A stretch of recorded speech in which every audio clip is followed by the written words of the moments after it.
Spiral,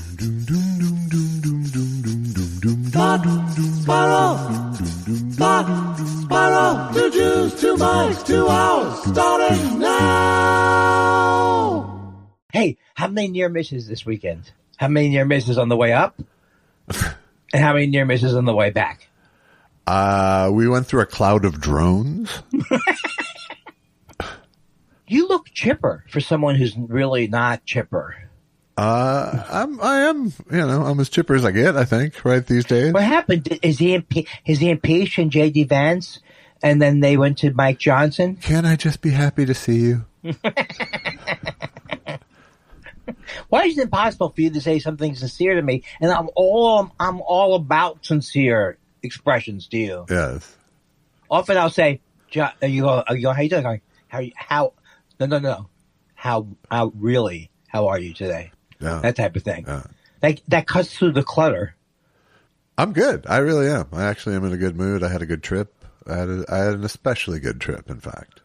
What does that mean? You got a bonus up there, or how? I actually did get a bonus. I actually did get a bonus up there in a weird way, because I had coffee with a friend of mine who gave me $1,000 that I lent him like 20 years ago. Now, as show business money stories, that's low. That's low on the totem. Yeah. Sorry, Diamond Jim. Well, not everybody has a rich brotherton in their That's right. family. My brother used to.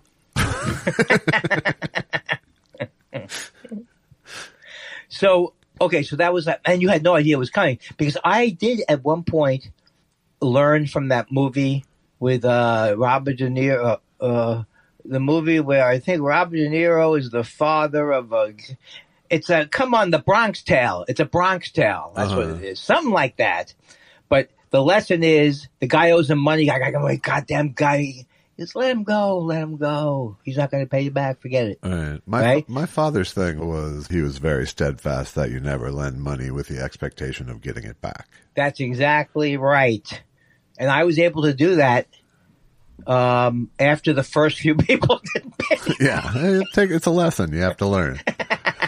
No, it really does help. It really does. I mean, there has actually been a couple times where I've lent big sums to people as more of a float, where it was imperative that they paid me back. Oh yeah, that's different. But I knew when it was coming and how it was coming. Yeah, but a float. What are you? I mean, what are you in business? Who are you floating? Who needs to be floated by you? I'm a generous man. But didn't you worry what happened if they said? Not really. Yeah. You can't. Yeah. I mean, then if I was truly worried or couldn't take the hit, then I wouldn't have. Probably. It wasn't a Nigerian prince, though. No. But I had one friend who had to sell his house and was out of money, and I floated him until he sold his house. Yeah, well, there's a lot of stories in your life that show that you are generous not to a fault, but it's pretty goddamn good. I'll tell you that. Your generosity. I don't have a lot of regret about it. You give a healthy chunk. Every year. But it was great. It was a good trip in that I got to see, a ton of people. I got to, I haven't been on social media in a week, basically. I'm coming for you. I really just really just tried to break the pattern and rut I've been in for a long time now, and just, try to fucking chill, and I succeeded. It was good. I saw, I had a ton of meals with people I love. I booked a week at Acme. You did? I did, yes. When are you going to do it? June. Oh, okay. I just needed a project. I really did. It's just come up with stuff. I just need something to give me a little bit of fucking juice right now. And, the other thing that gave me juice was the fact that Lewis genuinely really wanted me to do it, which is a feeling I don't get a lot of these days. So. That's pretty great. Yeah. That's pretty fucking great, man. I think you two are close friends. We're very close friends. Yeah. But but part of my close friendom to him is look, don't book me. I'm not going to sell tickets. I'm not ready. But he made me feel genuinely like he really wanted me to do it. So has he said anything to you about you? Look, whatever you need. I don't know what you have to do. I don't know how much you have to offer them under the table. Why? You know why people used to pay me under the table? Because I was diminutive. I was short. That's the only way I could get the money. Sorry. No, wow, though. Yeah. How was the weather? Must not have been bad because I've been up there. The weather was like it snowed yesterday, but while I was there, it was about the same as it was here, actually. Oh, I love that because I've been there. He used to book me in sometimes like in May, June, and I used to love it. I would have the same routine: run down to the old flour mill, run back from the old flour mill, and I hated running every time I got on the streets, even as I got into the swing of it. Oh my God, did I hate running. Well, now you can go walk the Mall of America. I'm telling you, Josh, I am a new man. Troops of people walking the Mall of America in the morning. You'll really enjoy them.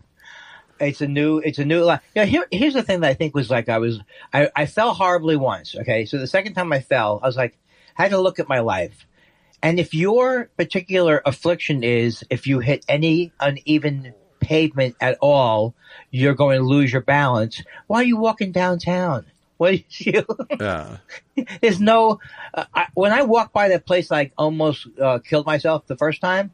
It looks like a hazardous course for a senior with balance issues. Right. As long as you qualify it for a senior with balance issues, then I'm with you. What? Well, you're saying as a young man, you should, of course, right. if as a young, I was like a gazelle. I'm just saying a lot of these things aren't inherently dangerous unless you're a senior with balance issues. Okay, but I do want to say this, that steams me. It doesn't steam me but let's say one of our fans comes to town and says, "Oh, Josh says the streets are great. They're lined with paved, even pavement," and they fall on their ass. This is why everyone has to sign a release when they listen to our podcast. You know how many pictures I've sent? Some of my best. Oh my God, you're right. I have to let go of the neighborhood shooting. The hilarious neighborhood shooting. What are you talking about? The Diane Arbus of neighborhood garbage. Oh, yes. Yeah, I have to give that up. Yeah, that's true. But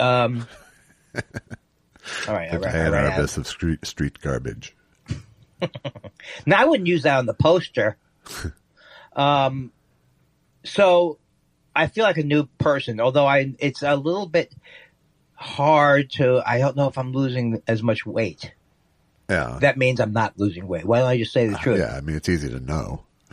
I'm stuck at 153. Yeah, and I'm 5'10". Not too bad then. Wah. Why do I give out too much information? Too much information, and not for the right reasons. Because it's charming, because it gives people an insight into how I am. Uh-huh. Why not? I mean, I don't know what I meant by that. Now, did you eat your usual barbecue places? The one you brought me to? I did not. No, I did not. See, that's good. Did you go to any fancy ones that I love with Grasso's? I did not go to Bar La Grassa, no. Lewis took us all out to another place the night of the book thing. Oh my God, that was been fun, right? I had a very nice dinner Friday night with Trace Beaulieu. You know Trace, right? Of course I know Trace. Why do I say so defensively? Of course I know Trace. So that was good. And did you go? No Black Flag. No Black Pepper. No. What is it called? Black Flame, Black Sheep Pizza? I think it's Black Sheep, isn't it? Yeah. None? No. What can you do? If that's the extent of my interview skills, did you go to my favorite place? You didn't then. But for years you preferred another place that I think you liked because it was comfortable calling them late. What was that place you used to go? Oh, that's Pizza Luce. That's yes. That's late night delivery. Pizza. Right, and it's going to be a certain level of down, right? You just know it's open in downtown Minneapolis. Do you think, should I still keep my sex world, sex land? Do you think I can keep that just for regular times? I was over in Minneapolis, and they have. Well, you should at least go get you should at least finish your punch card.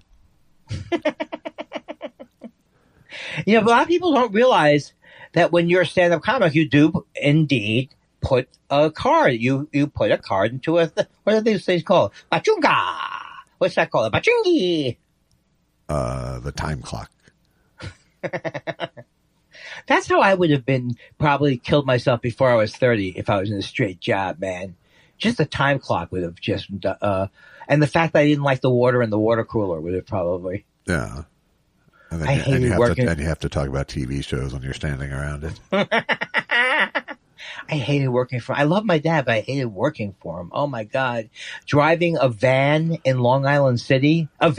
Me driving a van on one-way streets in Long Island City. Why don't you just say, you know what?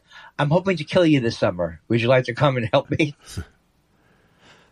You know, I tried to avoid that my whole life, and now this weekend there's a huge article in the New York Times about Gen X people, like exactly my age, who went into creative fields and their careers are over now because of the way that everything has changed. And it was, every one of them was like 53. You know?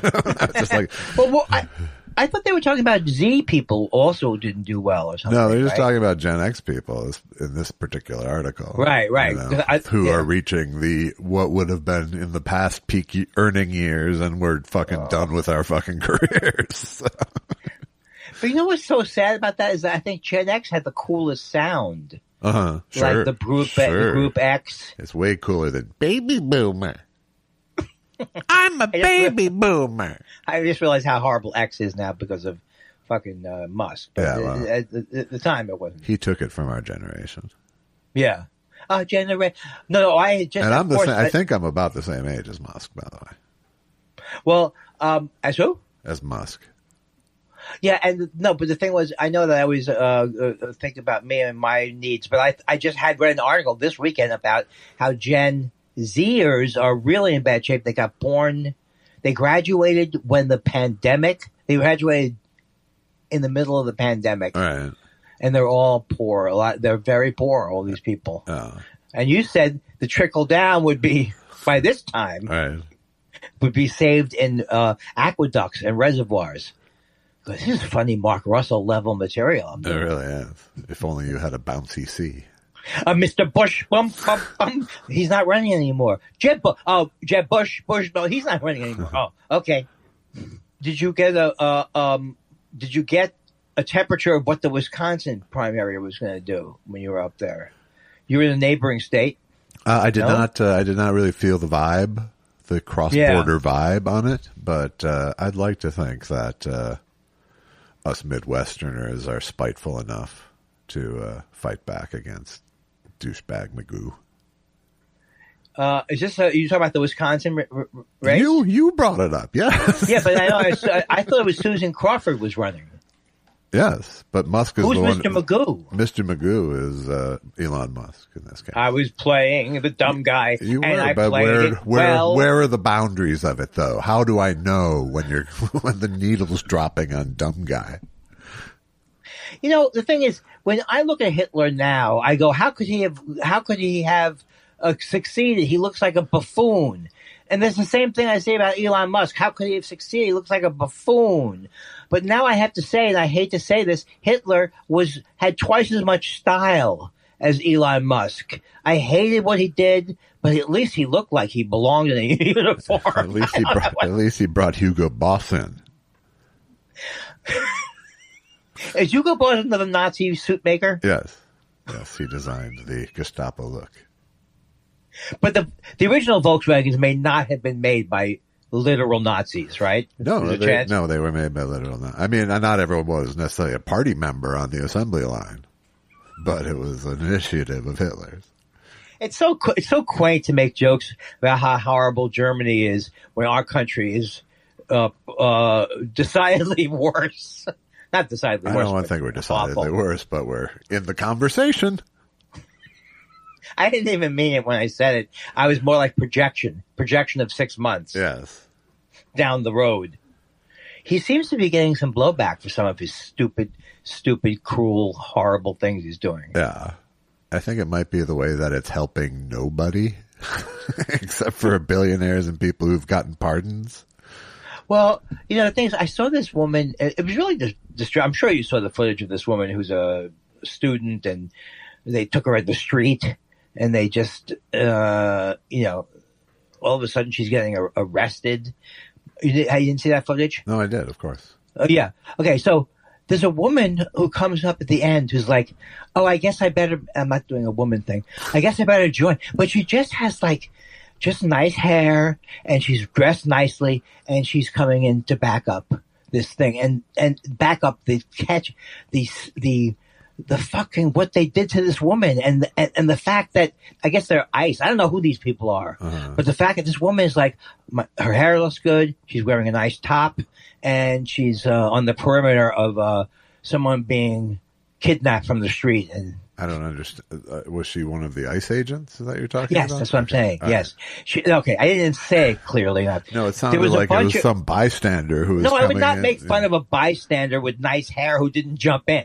I meant like that they had, that you could see one guy was the first guy who started just like wrestling with her. Then another guy came behind her. Then another guy came behind that. And then there was all these people came. Yeah. Yeah. What are you looking at during the goddamn show? I was looking at Elon Musk in front of an American flag with a cheese head on, dancing in front of an audience in Green Bay, Wisconsin. To be quite honest with you, that's what pulled my attention. During the years when people liked him, people I respect liked him. There was you didn't know enough to hate him, right? Exactly. When you first heard about him. Yeah, I don't think I had never heard. Was that? I don't think you need to go back on a long shame trail on hating when you started to hate Elon Musk, as long as you've gotten there. That's absolutely right. I'm not going to penalize you for getting there late. But when you hear him talk, I don't know. It's not like, oh, this guy's a great communicator. No. Oh, he sounds like he's never had to actually talk to anybody in a real situation. Like, okay, fellas, this is what we're going to do today. Yeah. He's just a crazy man. Thank you. And you're welcome. Well said. Is it true that I heard that Trump got mad at Putin even? I mean, come on. He yelled at Putin. He did. Maybe he did. Maybe he did. He said he was mad at Putin. I'm mad at Putin. Now look, don't get me wrong. He's still a great guy. Yeah. That's his image of Putin. Is he still a great guy? No, I don't think great guy means anything to him. No. No, I mean, what means it? I mean, he's a guy who is in charge that people fear. That is what he likes about him. Oh, that's true. That's true. A great guy in this transactional universe that Trump lives in doesn't matter. No, but he's able to suck up to Trump. He's able to make Trump think he's love bombing Trump. Well, which helps. I don't know that he is, but the relationship is already there. Whatever nefarious connection they have is well established. Have we gotten anything from the JF? Has there been one piece of information from the JFK thing that said this guy was standing in the grassy knoll? Schmanky schmanky, where was he? I mean, they're saying they're not giving out the information. Well, what happened to the FOIA? I have no idea, but I think it may just be that the answers that people deeply want to be there aren't. I know you're one of these case closed people. I'm not a case closed people, but do you know what that? But the fact that you know that is means like everybody remember when that book came out. Case closed. No, but it was easy to extrapolate. Yeah. Okay. Yeah. No, I think something happened. First of all, I think Oswald was a patsy.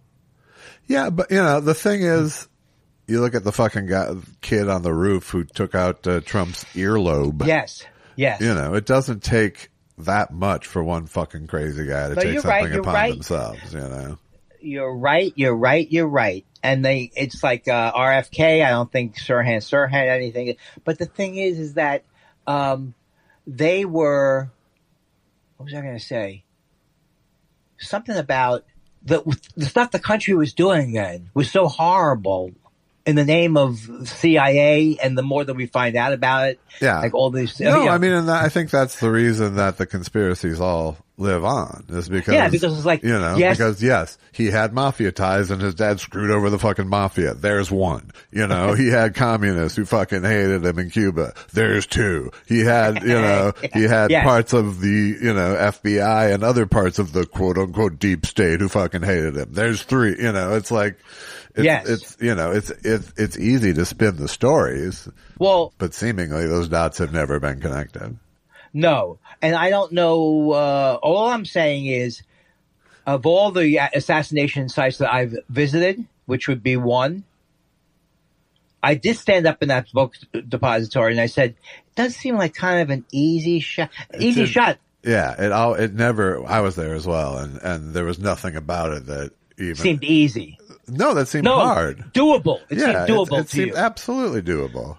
Yeah, but in 3 seconds, okay. My basic problem is how do you go with the magic bullet theory? But I'm so bored already. I'm so bored already by the potential of me not knowing anything about the argument. Yeah. Well, I've never dove in far because then you have to have conversations with people who have, and that's no fun either. So I used to love the way Hicks would talk about when you gonna let go of the assassination. When you let go of Jesus, when you let go of that, I don't do justice to Hicks. I mean, when I don't do justice to any comic. No one does. No, it's just very hard to do that because although there are lines that are incredible, like in the LSD joke, it's all so much of it is him. Yeah. I don't know why I come up with these things. I apologize for the faint hammering in the background. I can't hear it. That's good. Because there's a house, a behemoth of a lot-filling monstrosity house going up behind it. I thought those days were over. Yeah. Why do they continue to do that? I don't know, but this is very clearly a development company who bought a house, came in and destroyed it, and is going 6 days a week building this new barn. Oh, so it's Well, the thing is that the McMansions were the result of easy credit or something like that too, or why were people not easy credit? But I remember I sold door to door in the 80s. I know you know that story. Yes. And there was actually a lot of money in like construction. Reagan did something, or maybe the 70s thing was over by then, but the interest rates had come down, I guess. Right. So I don't know what I'm saying, but I think that's why what do it people was. want I to think build, at the beginning of the 80s, the interest rates were like 12-13% on a house kind of a thing. Right. And they were 20% earlier in the 70s. Yeah. But the thing is, I was so young.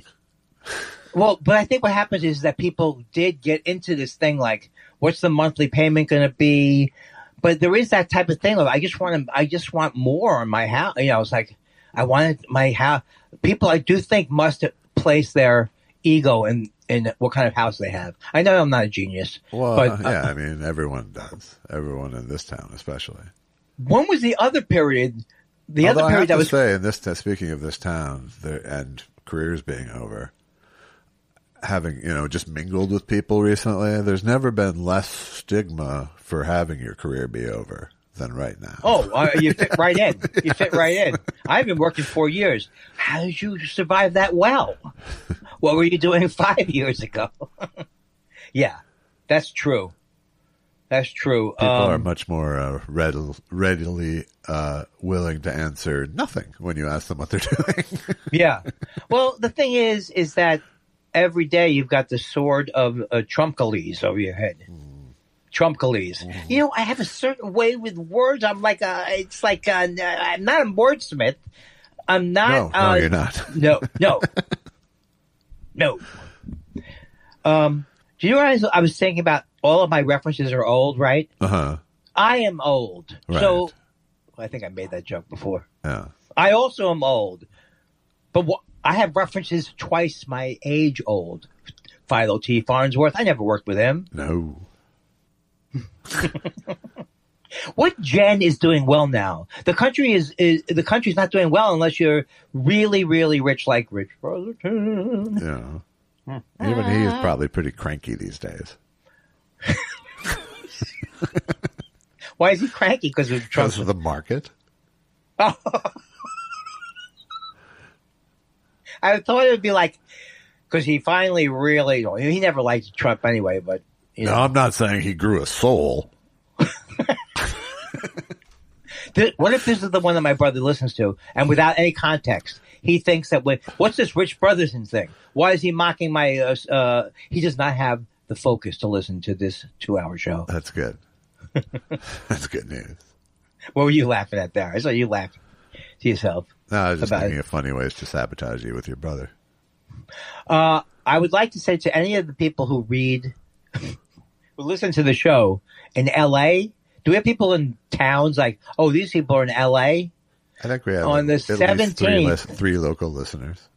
And the 17th, I'm doing a benefit at the Improv during the day. Arsenio Hall is headlining it, and I haven't seen him since he found out I said bad things after I was on the show. Right. But it's my favorite charity. It's PCLA, which is Parkinson's of Los Angeles. Uh-huh. It'll be in the afternoon.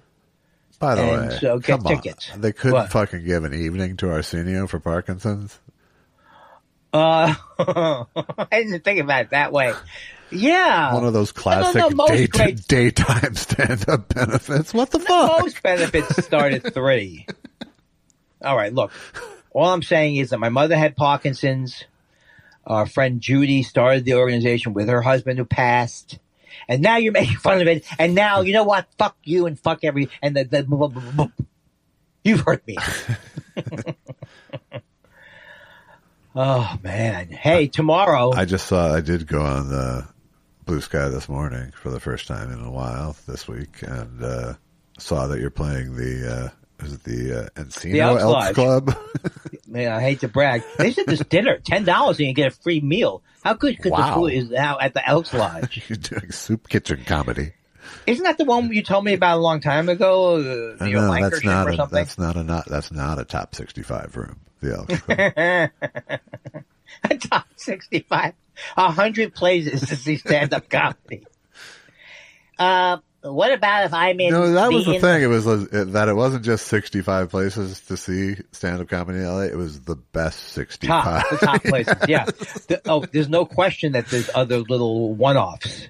They can't focus on every one-off. But I may hit you up to tag along to one of these gigs in the next few months because why wouldn't you? That's close too. Luckily, there's no pressure on me in Minneapolis. So. And I know nothing. I know nobody else's name on that. I'm not even making fun of the. I knew nobody else's name on that bill either. I feel better that you don't either. I do know the people who are on the show for Parkinson's, and one of the guys is Larry Omaha. Do you remember Larry Omaha? I do remember Larry. Yeah, Omaha. so he's going to be on the show, and Jimmy Burns. Jimmy Burns, I love. I remember. I love Jimmy Burns too. He was Paul Feig's roommate years and years ago. Yes, and not to depress everybody, but he has Parkinson's. He's doing very well. That's good.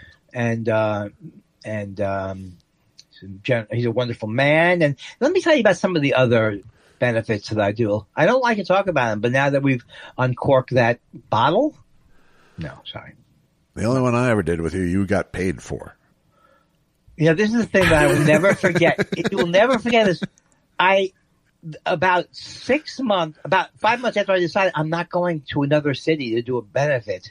I'm not going to, I'll do benefits here. Right. They offer me money for this benefit, and this guy, and so I feel bad about it from the beginning, but I had made that, I'm not leaving, I'm not going out of town, I couldn't afford to go there, and then this guy finds out, I don't know what to say about that, but it was one of the earliest times of when you made me feel horrible. As long as I got in. That and you're doing cameos? Oh, that sounds great. It's very classy. No, that's not what you're. And if you recommend me, tell them that Andy Kindler sent you. I get 5% of your cameos. Oh God, who would have ever wanted to talk to me under any circumstances with this hideous? It's it doesn't sound good. Yeah. By the way, Big Shot, you still can't do Max Sequoia or whatever the hell it is. What's the game? What's the what? You can't download it. They go download it. Then you can't. Why are they saying it? I don't know. They're going to charge us. That's why I think. Maybe you have too old a laptop. No, I don't have a too old. I don't have too old a laptop. I have too old a phone. But not, my laptop is about 2020 was made. So that's okay. That's okay. Oh God. Ugh. You know, it's my personality. First of all, it's my personality. Yeah, sure. It's what I talk about. Right. Right. It's the fact that I don't let anyone else talk. Right. And also that I can't even do planned comedy bits well. No. You can imagine. Imagine if we did have departments. And today on the show is the things grudges I've let go of. Oh, do you have one? No, because the first one I came up with, you fucking slammed me down like I was I wish I could come up with is it a simile? I wish there was a word for when you compare two things. Like this, like your career. My career was like a hungry tiger. Something like that. I thought it was like my career isn't as good as. Yes, that would be. I was very. I got at the book event the other night. I was very. It was fortuitous the way it went for me. I got credit from both audience members and the host of the thing for saving the evening. What? How'd you do? Please tell us. Because I was the first sort of comic guest. But before I went on, it was like the author went up on stage and talked for about 10 minutes, you know, with sort of a stand-up rhythm, but no actual joke. Right. And then they brought the mayor of Minneapolis up, and he did a big long proclamation about it being Acme Comedy Club Day in Minneapolis, all that. And then he brings Lewis up and starts interviewing Lewis for 10 or 15 minutes. The mayor did? No, Patrick, the author of the book. But Lewis is not, a great interviewee. He's not at all. This is why I did that little doc thing, was because when I was looking at the interview, it was like stultifyingly dull to just watch him talk. So I had to start putting pictures and music and cutting his language into better sentences and all this stuff. So without that, so I was just standing backstage, and you could just palpably feel the audience, as Lewis talks about the Minneapolis bar business in the 80s. You could just feel this palpable thing of, oh God, is this what we came to see? Oh God. It was just like stultifying silence. So when they finally brought me out, I opened with first of all, I think I speak for the whole audience when I say, everyone, as you got him right there, baby. Yeah, palm of the hand. And I said, and Lewis, it's so impressive, all that you've accomplished with no charisma at all. Is that what you said? Yes. Does he not? He doesn't get mad, right? Oh, no, he loves. And he was so uncomfortable being on the stage in the first place that it was... So no, after that it was all comics and it was fun, but it was but I just got the sweet spot to break the tension. Of like the hungry crowd. Please help me. Say something amusing to us.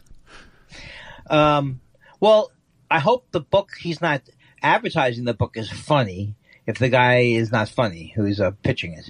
No, it's a nice book. It's a good little. Yeah. Why am I playing? What am I doing? If you care, it's a book called Home Club.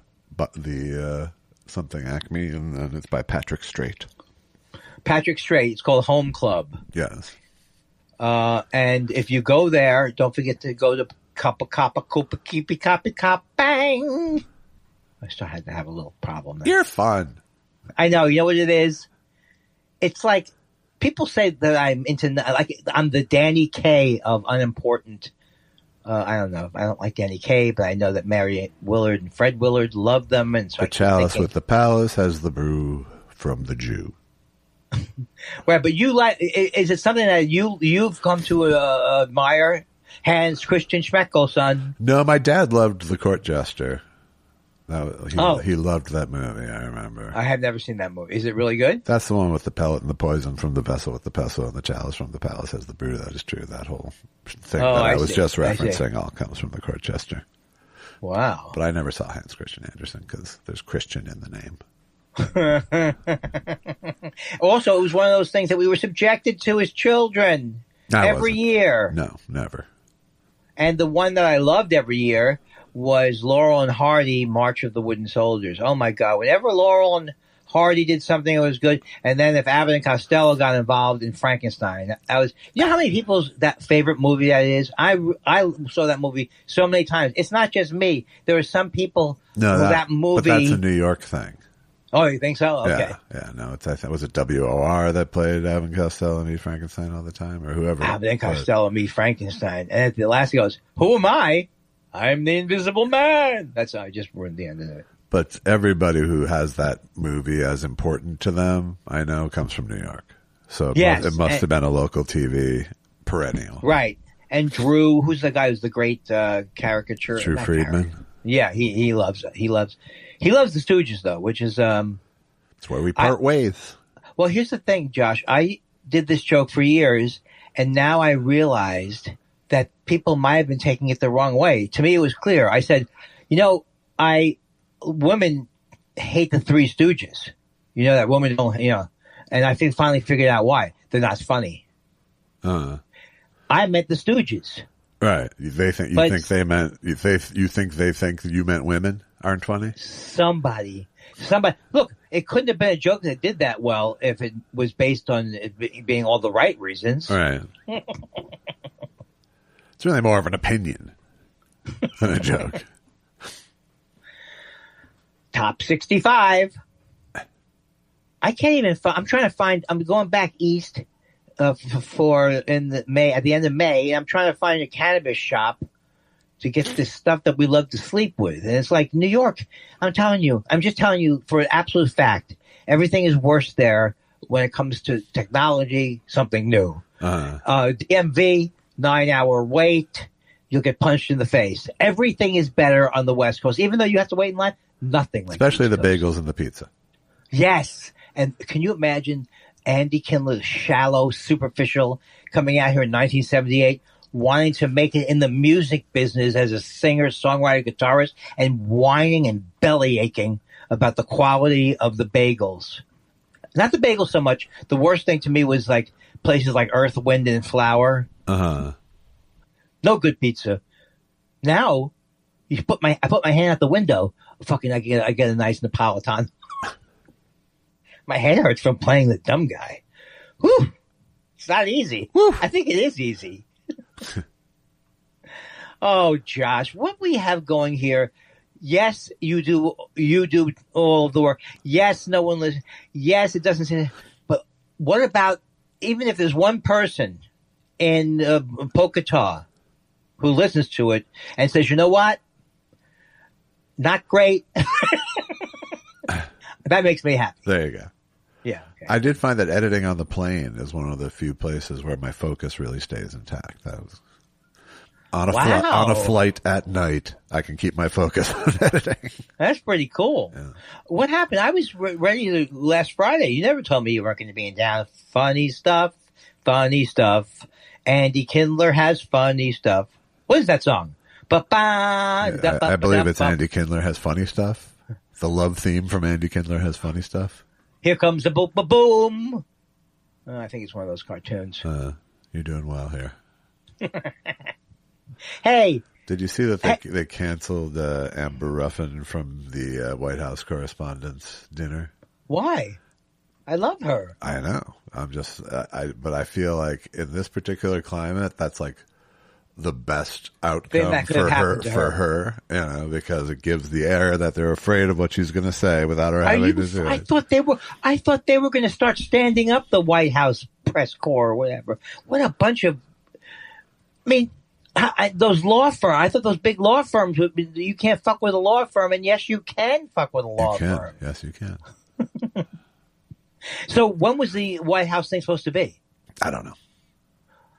I think a month out or so. So it's going to be Tony Hinchcliffe? No, there's just no comic. Oh, they're not doing any comic. Yeah. Well, I'm not watching.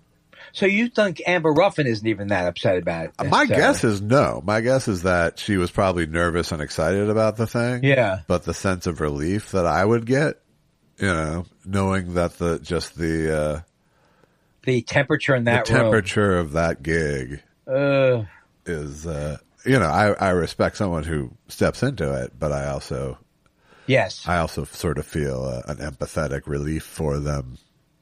Yeah, and the thing is that I would, I have all these fantasies, and I was like, well, what if they do?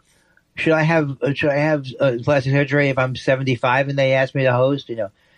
Impossible scenarios, hypotheticals. What if they just called me the night before and said, "Would you come down?" Right. But I used to think to myself, and then the Who said, "We need a new drummer." Can anyone here play drums?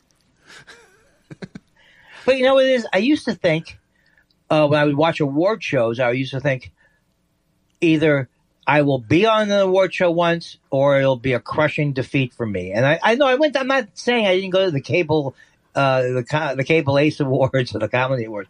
I went to a couple of these little things, but I no longer fantasize about what my speech would be at the Oscars. Right. I'm no longer disappointed that I never won an EGOT. I at some point switched over to 100% admitting to myself that I don't want to be there.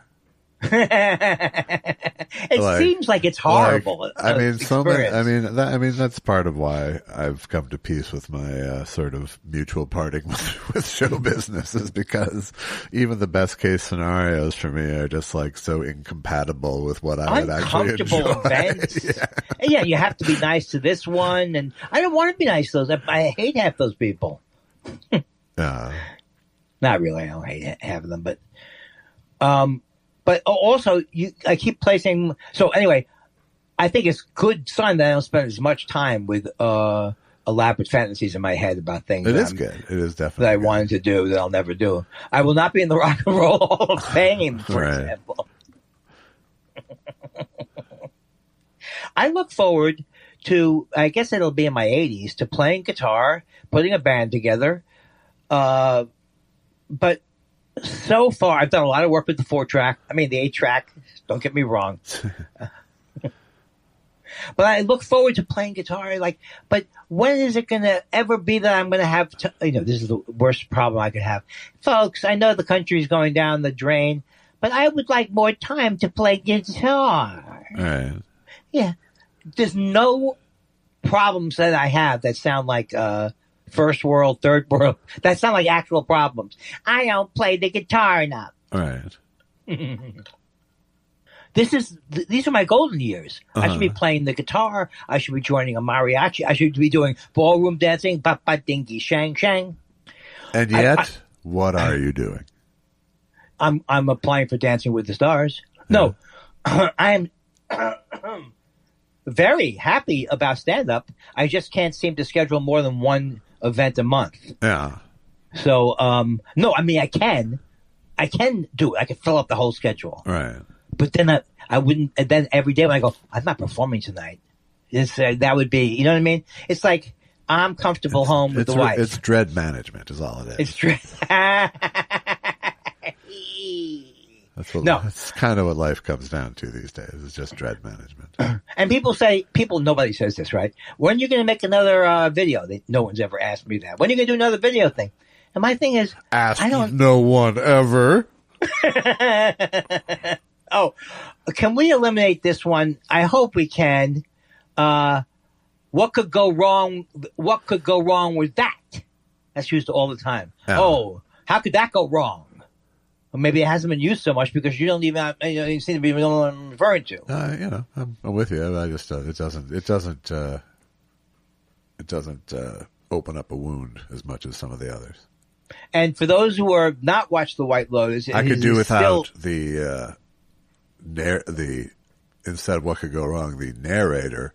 It did go wrong, exactly. The Ron Howard narrator bit. What is that bit? I don't know that bit. Whenever they do the narrator thing, it's a reference to Arrested Development, which Ron Howard wrote. Oh, and that was Ron Howard, right? Yes. I went out for a part. I did not get that part. And so therefore I never watched that show. And the guy who got that part, I always look at him. I go, how come I couldn't get that part? He played the magician guy. I can't even think of his name. I blocked his name out because I thought I could get that part. And then I never watched the show. And then if I did watch the show, I'd say, that's not so funny. I don't need to be on that show. And that's the story of Arrested Development. Were you a fan of the show? No, I'm not a fan of anything. 30 Rock. No. You know, we both like let's go back to this discussion. The Odd Couple and Mary Tyler Moore and Dick Van Dyke. Yeah, yeah, yeah, yeah. Uh-huh. All good.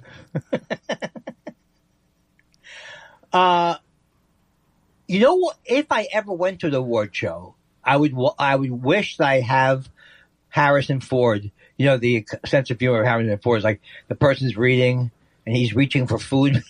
Yeah. Yeah. I mean, that's a guy. That's a guy who's stoned much of the time. I think he still is stoned. I believe so too. He's enjoyed pot his whole life, and I can tell you, as someone who's on a similar track. The only time it became a little worrisome for me is the one time I actually met him at the Tonight Show, where he seemed both stoned and carrying a gun. No. Yes. How did you know about the gun? Because he had a gun in a case in his hand. That was very clearly a gun in a case. Oh. He was headed. He was leaving, I believe. When are we ever going to go with Jack Nicholson to a Lakers game or something like that? When? Yeah. I love this thing. I'm not even following it.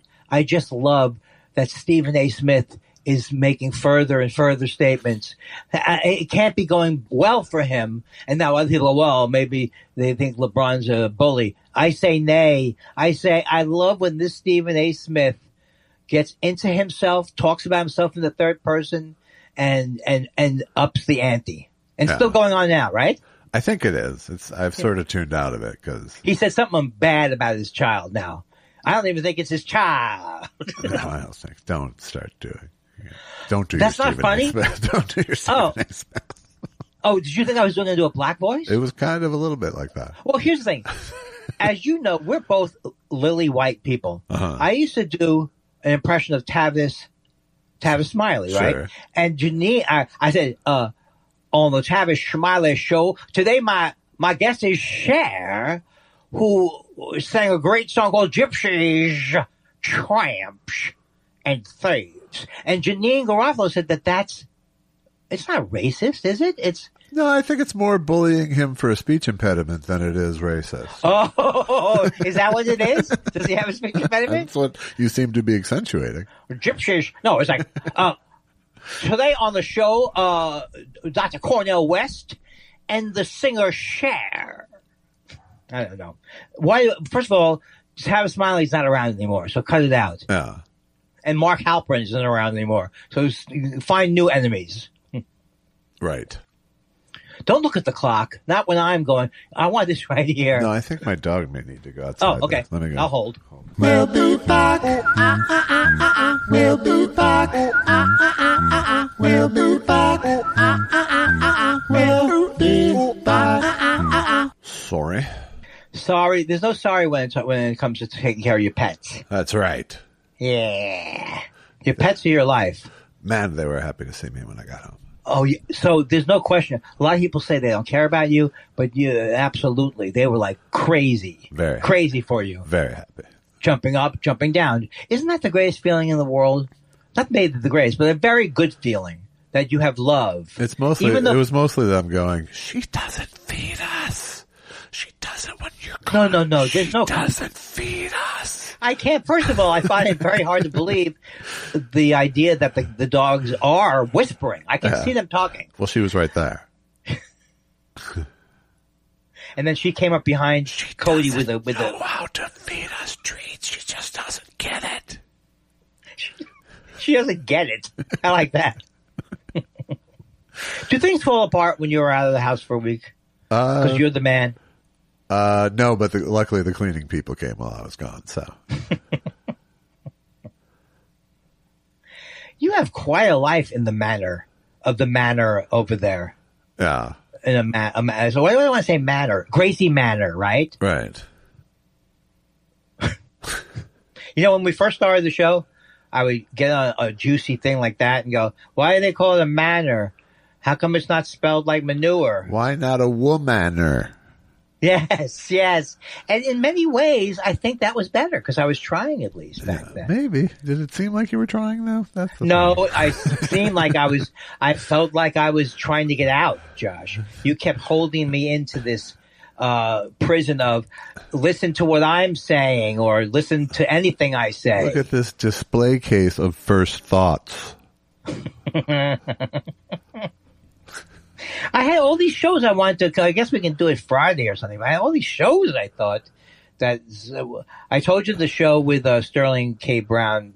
Well, I didn't like it as much, but I did watch it all the way through. Yeah. Did it rebound at all, or did it just go off the cliff?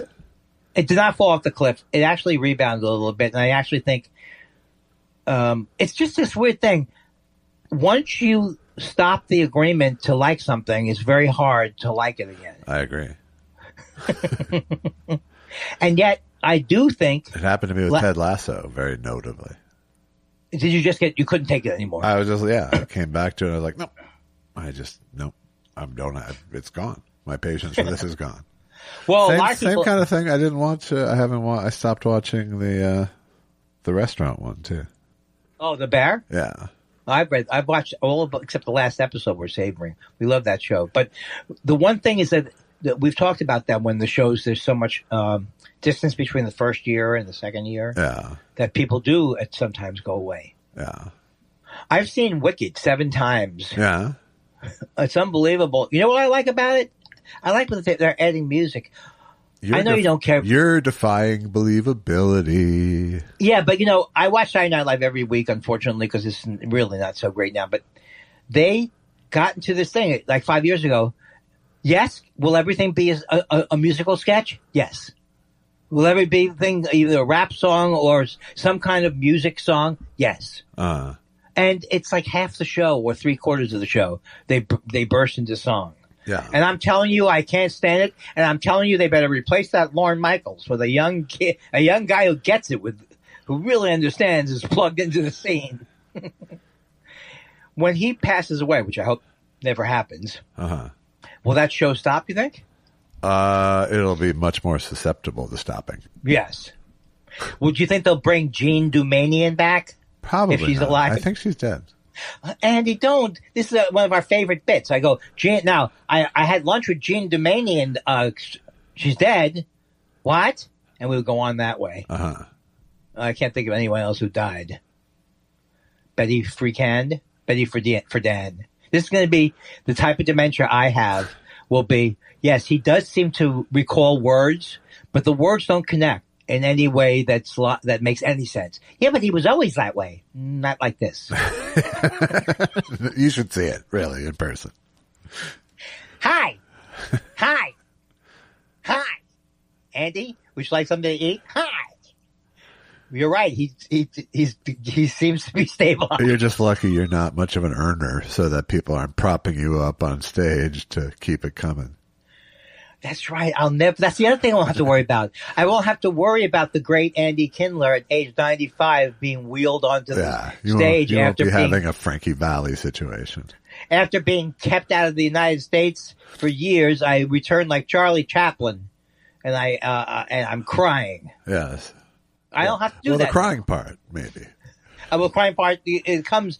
I almost the other day started to figure out a way to cry as an actor, and then I stepped it down. See, I used to think, because when I used to get tickled, I know I've told you this story many times, I used to pretend I would think about JFK's assassination, and that would stop me from such a weirdo.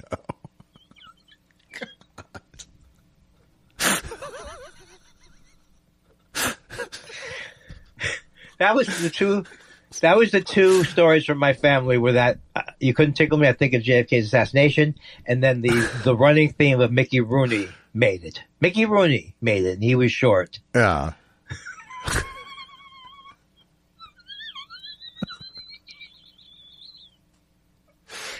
Oh, man. Sometimes when you really get a complete inhalation of your whole personality.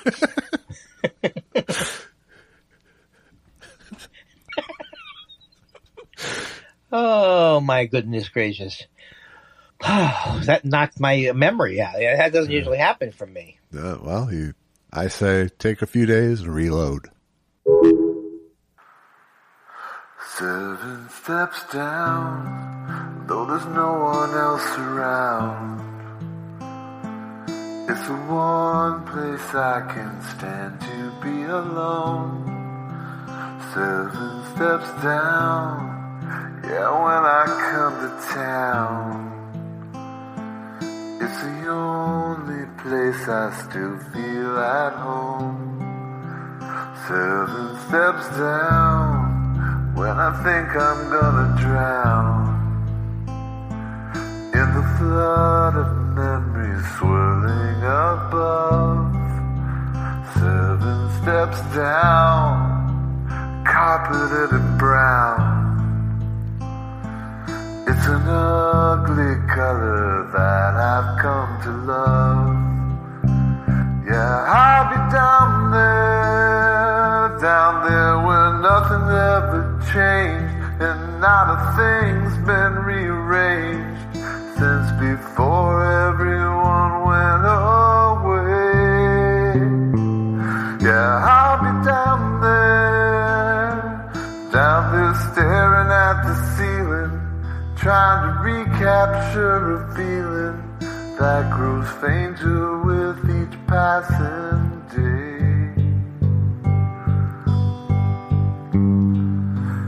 7 steps down, yeah, we're going underground,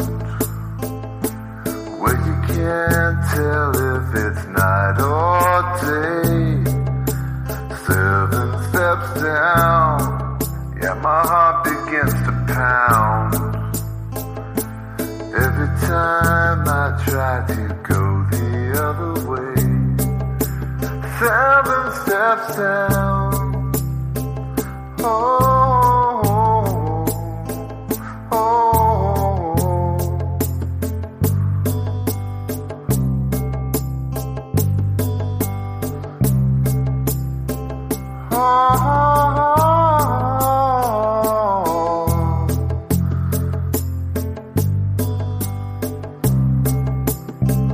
Yeah, I'll be down there where nothing's ever changed and not a thing's been rearranged since before everyone went away. Yeah, I'll be down there staring at the ceiling, trying to conjure up a feeling that grows fainter with each passing day.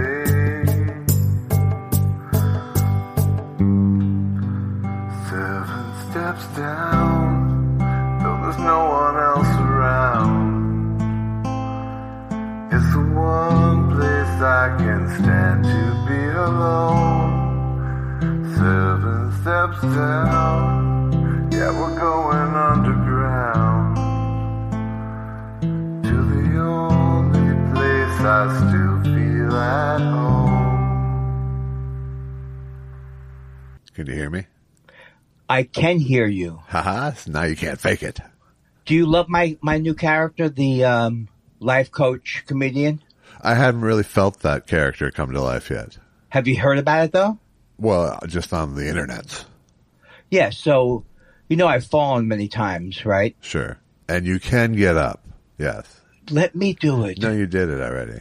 I want to do it again. All right. I'm warming up for my town hall. Uh-huh. Andy Kindler at town hall. I'm starting to use now. Well, that's good. What do you think? I use a lot, so. Yeah, but the thing is, I know that you say but I never notice it. It's a tick. It's not a tick. I'll tell you what a tick is. Having a huge amount of talent like me and not cashing in. Tick is not the good setup. No, I do kind of think of you like a tick. No, that's not nice. I don't like lychee. I don't like any of the ways that we started the show with me as a droopy penis. We really went the wrong way when we could have been two middle-aged, one old, one senior. Just to be clear, you were never the droopy penis. Your droopy penis just happened to talk.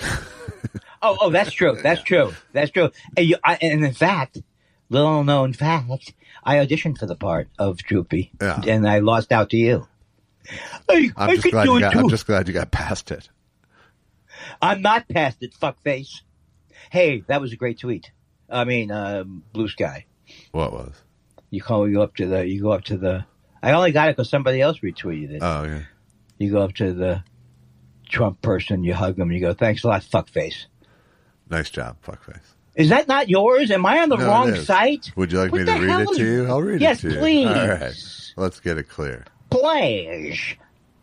Instead used to say that. of publicly Please. chastising people who now regret voting for Trump, give them a hug.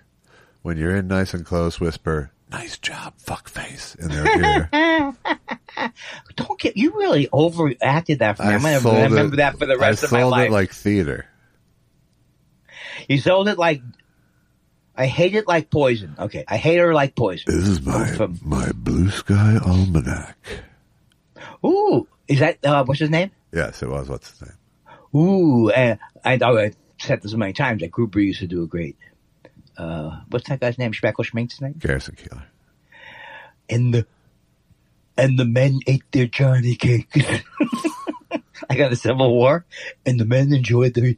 I don't even remember that there was a Civil War thing where people like Broderick Crawford, is that his name? Where he did voiceovers. How did Broderick Crawford get into this fucking thing? Because I have 5 names. He was the Johnny Cakes thing was from referencing the Ken Burns Civil War documentary. That's right, which exactly. Yeah, Garrison Keillor and read. the men love their Johnny cakes. It's just so good. Nobody can pierce through.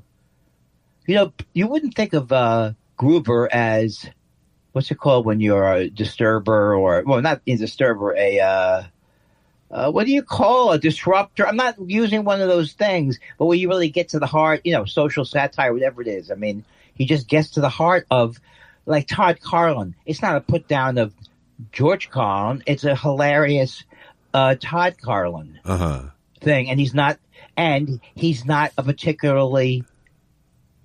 He's not a great. Well, I guess he is kind of a great comic because he's really funny, but he's doing a character of. Okay, shut up. No, I'm so sick of myself. I just I'm so sick of myself. I just wish I had. Your look was, keep going, old man. Keep pitching. Yeah, I tell you when Gruber was really funny. When Gruber played in TV Wheel. You don't remember much about the TV Wheel, Josh? Who am I, old countryman? No, it's not that defined. Oh, okay. Oh. Do you think it's still... Should I add Burt Reynolds back in? I'm not saying should I drop him. Should I add him back in? Lonnie gets an apartment on the west side, and I get a hovel. Wow, your Burt Reynolds is great. Is a better Rickles than your Rickles. Is the Jew laughing? Okay. Look, I'm done.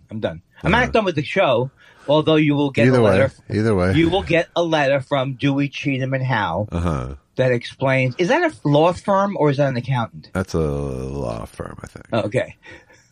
Did I ever tell you about the time that I called the law firm Greenberg? You did many times, yes. Are you sure? Yes. Because I said, Mr. Greenberg there? He says, it's a very important meeting. I said, how about Mr. Greenberg? He goes, he's in Peru at the top of Machu Picchu. I said, is Mr. Greenberg there? He goes, he hurt himself badly in a stumbling accident. How about Mr. Greenberg? Oh, he died last week. Oh, I'm very sorry. How about Mr. Greenberg?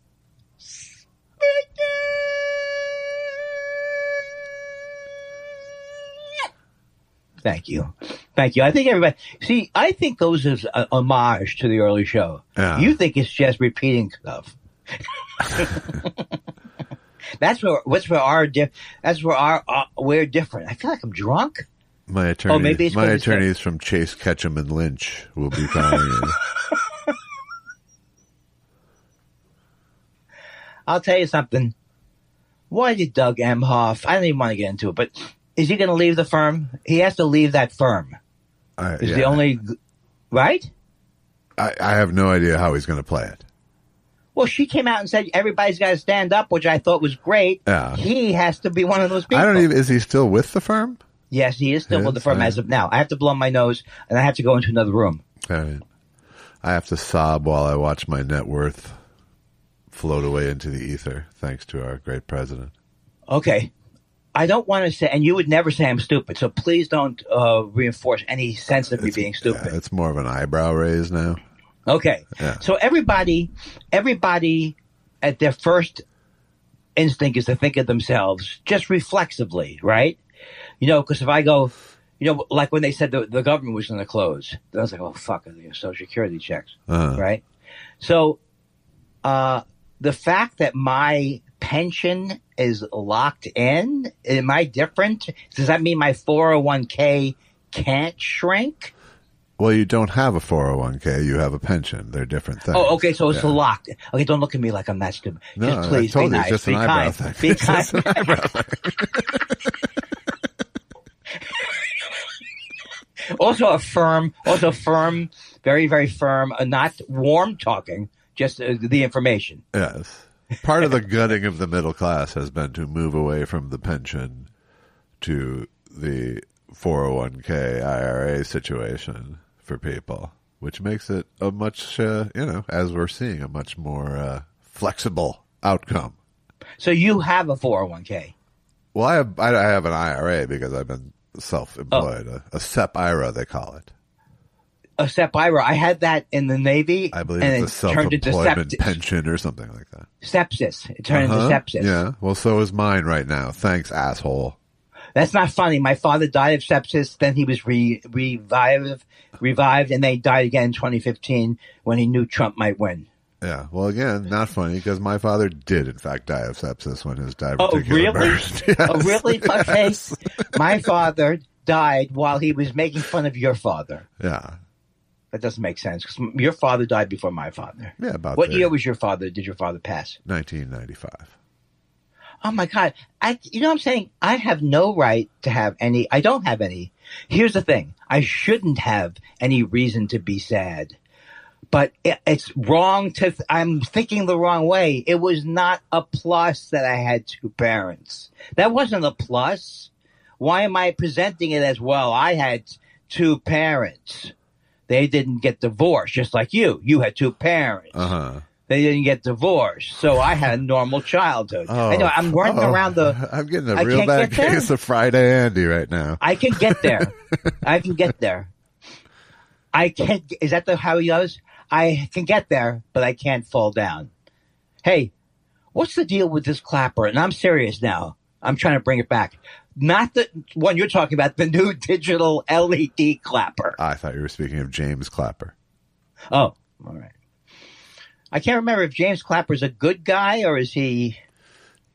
Doesn't matter. Doesn't matter. It's all. Who's the guy I like who's very serious? And he comes on. He used to work with Obama, too. And you bring him on. He goes, this is extremely serious. The Soviets have...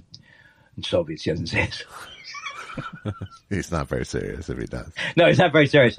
Okay, look, I don't want to spend the next 35. What do I have? Brain fog? It's not brain fog. It's long.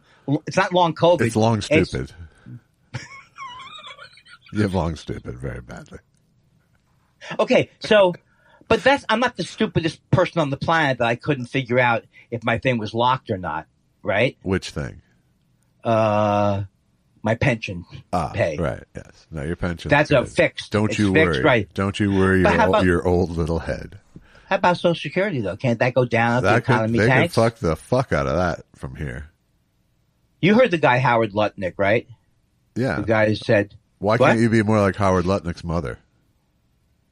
I was like, the amount of cruelty involved in his storytelling about his mother is astounding. His mother-in-law, I think. Mother-in-law. She's 94. Now, she got it. She wouldn't panic. She wouldn't complain. What? She wouldn't complain. Why? Is she rich? Only con men will complain. Or that's how you get them. That's how each way you go, any way you enter, any juncture that you enter into that sentence, it is completely ridiculous. It's just a guy who hates poor people and hates old people. Yes. Or so disconnected, doesn't even know a poor person. Now, look, if you send out a series of checks and most people who don't get it, they go, all right, I'll wait till next week. Is it next week or next month? I forget what he's supposed to. Month. I'll wait till next month. His rich 94-year-old mother-in-law is saying, fuck it. Call me at the casino. Okay, I spent too long on this one part of the bit. Well, we're not in a bit. That's the thing people don't realize. We don't write this. Trump is polling very well among billionaire mother-in-laws. Actually, I had this joke that went over very, very sour. Oh, tell me about this joke you once had. And it was right after Trump won the first time, and I was at some artist's house, like comedians and actors, and I thought it was funny at that time. It doesn't seem funny now. A month in to say, I was worried, but I'm pleasantly surprised. And so sometimes it would work out great. At this particular party, the woman was almost ready to cry. What did you say? I said, I'm joking. I don't like him. Oh, okay. Didn't help her. Doesn't help her to say that then. Right. But it sounds like you were saying, why would you do a weak, sarcastic premised joke? Subtle irony among the shell-shocked is rarely... Among the shell-shocked. How long has it been that Russia invaded us? Or it feels like we've been invaded by Trump. How long has it been? Since 2016? Is that how long this war has been going on? It's been 10 years. A good solid 10 years. He came down the elevator when? 2015. Oh, my God. That's not possible. Oh, God. I love to watch him back on the old shows because he's like a fast-talking idiot. Right. I got to tell you what, that was protectionism. And he also will agree with anybody back then, like, of course I'm for abortion. You got to be that way. He's such an idiot. He is never burdened by having to worry about his opinion because he has no opinion or facts about his opinion. Do you know that there's an X here that's red? I want to move your cursor off of the screen and it'll go away. Oh, thank God. I thought. Oh, off the screen. Yeah. Why am I on the screen? If I'm on the screen, the computer thinks, what's up? What are you doing? What's happening? This is a great George Carlin-like bit about how the computer is like and the computer is going, what are you doing, buddy? It feels a little more Todd Carlin to me. It does. Okay, so I wanted to say that I watched something and I wanted to do a book report on it. Is it a book report or is it a TV review? Depends how it goes. Do we have time for it? Depends how it goes. Let's go. Do we have time for it? Yes. Depending on how good it is. Yes. Okay. I watched There's the always first time for good, let me just say. That has not been the history of when I open my Yap. It's usually bitter, petty, and also with a dollop of what? He's upset about that? Right. Okay. I watched the studio, the first episode twice. Wow. And I love the studio. I'm glad. I know it's going to I'm glad sound... the second watching was because you liked it, and rather than just I know this is note your sound... hatred points. Yeah, and I want to preface this. Everybody knows that Seth Rogen doesn't care pointed out my what seemed like unnecessary meanness towards him. Then he followed me on Twitter, and I had a nice exchange with his mother. All right. And so it's not like I'm looking to say I'm not going over the top. The thing is, it would seem like I could go over the top with it. Well, here's the thing. Seth will never hear what you say here. It will never get back to him. It's not even water off a duck's back. Okay, can I sing you this line? Can I sing this to you? Seth Rogen followed me on Twitter. I don't go there anymore. Will he I'm like SNL. All I do is musicals now. Will he follow me on Blue Sky? That's all I'm hoping. Oh, I don't even know if he's on Blue Sky. But here's the point. Let's get back to my review, right? And stop the bullshit. Why are you looking at me funny? I'm just tired of you. I just want to say, it's about time in all the years I've known you that you've given me a funny look. Yeah. As in amusing. Okay. So here's the thing. I love the show. The show is heightened. It's not completely real. It has a heightened reality. And I have to say, like, satire approach, like it is a satire. Don't mock me. Don't make it like. You should be ashamed of yourself. I'm not, though. It's weird. Yeah, but then we'll get into a fight 6 months from now, and I'll bring up something from this. Remember when you went, bah, bah, bah, bah? We're never getting into a fight. You know why? I own it. Because of that red button.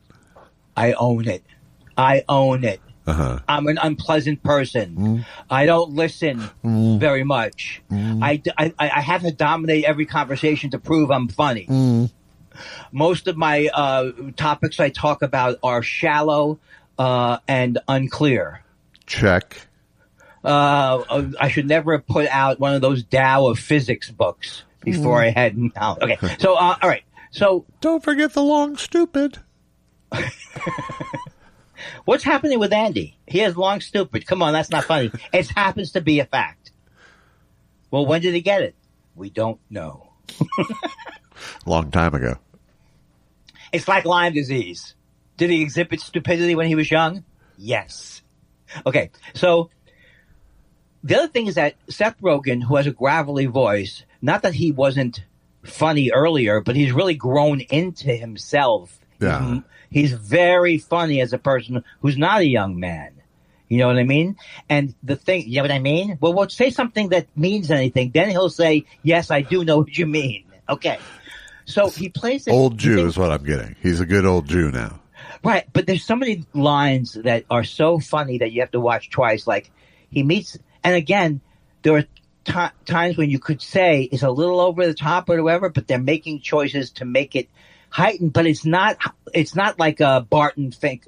What's am I saying? Barton Fink? Is that a movie? Yeah, yeah. But that, you know how that movie is, you could not say that movie's realistic. Right. Right? This movie, you know, but he says, he goes to this Jewish guy, like, he actually reminds me of me, this Jewish guy, how I could have been in another generation. Because he goes, hey, how you doing? He goes, hey, we're almost a minion. You schmink, you schmink. He's like, starts Jewing it up. He goes, yeah, yeah, yeah. And then Seth Rogen goes, yeah. All three of us are Jewish, you know, like it's boring what you're saying, you know, like, you know, just cutting off so it has really does feel like The Player in many ways. And that's what I've heard it described as tonally. Yes. And, you know, it's like, I think like all potentially great shows, it has people in it that, like Bryan Cranston is literally unbelievably great in it. Yeah. And he's totally he's totally bullshitting. He's wearing a thing like from the 60s. Have you seen it? I have not yet, no.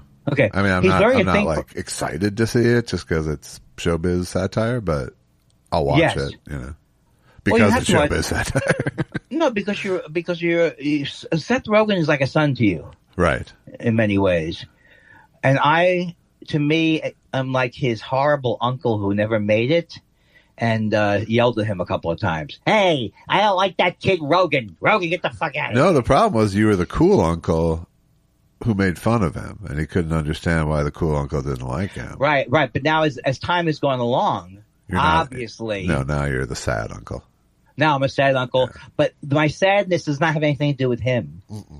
It's not as anything. So I really recommend it. And the thing is that Catherine Arm, everybody's extremely good in it. And some of the concepts, like making this Kool-Aid movie, spoiler alert, they're making a Kool-Aid movie. Uh-huh. The thing I want to say I most like is that Seth Rogen is playing a guy. It's not that he's not smart, and it's not that he's stupid. He's just so fucking ambitious. And he's very, very smart, clever, very, you know, knows how to say this. It's going to be this, like that. So he goes in there. It's like, do you want the job? Yes, I want the job. You know, he immediately is able to take his friend gets fired. He's immediately go, I feel bad for her, but yes, I want the job. And so, you know that he knows the Kool-Aid movie is a stupid idea, but you don't know if he couldn't. His whole thing is we can make great movies and have great box office, but you don't know if he could make a great movie because he's so consumed by ambition. Uh-huh. So it just creates a very, very, I just love it. I just think it's really, really, really great in that way. Good. You know. Here's the thing. You know what my dream was early? What's that? My dream early was I'm going to be a second banana in the Adam Sandler movies, right? That was my dream. Uh-huh. Hey, Adam. Hey, I wanted to be Rob Schneider so bad, I was willing to shrink a foot. That's a lie. He's probably taller than me. Here's what I want. I don't say you do it now. I don't say you do it tomorrow. You have a great relationship with Seth Rogen. I want to have a couple of bit parts. That could be the hotel guy. So give him a call. I want to bring our relationship all the way around to where he's helping my career. Right. Understood. Okay. Understood. Thanks. I watched a documentary about Liza Minnelli this week on American I'd love to Masters. see that. Yeah, American Masters. Check it out. She is alive, right? She is alive, although it's slightly debatable at times. But she never does actually mention cotton candy grapes, right? She does not. That was my own confluence of things. It's a creepy little world she lives in, though. It's really like, it reminds you just like how much of a different showbiz the musical theater world is versus Hollywood. You know, the thing that takes place in like 6 square blocks in New York, you know, both on Broadway and on the Upper East Side, you know, so it's like Michael Feinstein and Mia Farrow and her weird dentist friend and his wife. You know, it's like, who's dentist friend? Mia Farrow? Liza Minnelli. Oh, Liza. Yeah.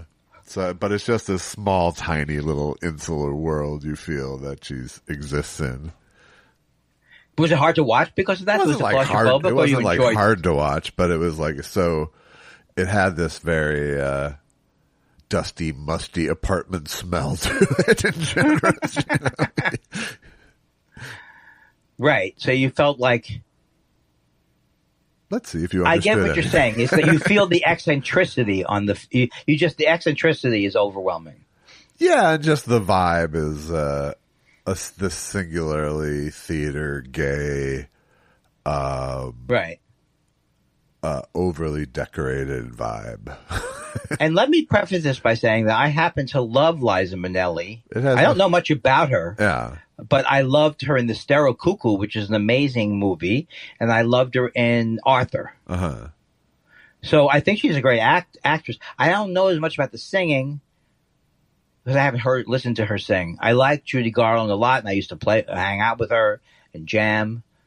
But I don't want to be judgmental just because she's Judy Garland's daughter, because I think she was very talented. And many people who are daughters and sons of people are talented. You son of a bitch. Yeah. So mad at you. It's just ridiculous. The way you're treating it's too bad you didn't get Larry Kindler's talent. That's true. That's not a joke either. He was hilarious.